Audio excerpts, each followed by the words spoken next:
Hello দর্শক শ্রোতা, কেমন আছেন সবাই? আমি আছি আমাদের গ্রামে। আমাদের গ্রামটা হচ্ছে আমাদের চিটাঙের হাটাজারি উপজেলার শিকারপুর গ্রাম। এখন আমরা গ্রামে একটু হাঁটতে বেরিয়েছি। গ্রামে আসলে আসলে বুঝে কত সুন্দর, আসলে বুঝে বলার মতো না। যান্ত্রিক শহরে থাকতে থাকতে আমাদের আসলে জীবনটা একদম রোবটের মতো হয়ে গেছিলো।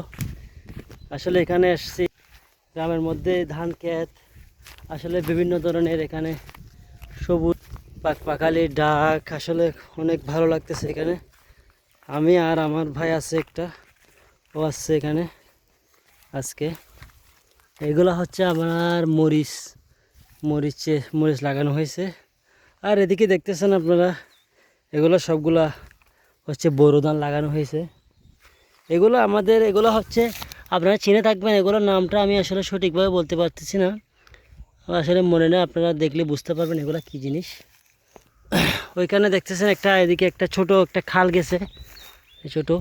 ওইদিকে কলা গাছ আছে, এদিকে মরিচ গাছ, ওইদিকে আরও অনেকগুলো গাছ আছে। এদিকে একটা তাল গাছ আছে দেখতেছেন। অনেক সুন্দর আসলে এখানে আসলে আসলে মনটা জুড়ে যায়। ঠিক আছে দর্শক শ্রোতা, আসলে এটাই ছিল আমার বলার এই ভিডিওতে। সামনে ভিডিওতে দেখা হবে। আপনারা আমার চ্যানেলটা একটু সাবস্ক্রাইব করে দিন। ঠিক আছে, একটু সাবস্ক্রাইব করে দিন, পরে নতুন নতুন ভিডিও পেতে আসলে আমাদেরকে একটু সহযোগিতা করবেন। ওকে, টাটা, বাই বাই।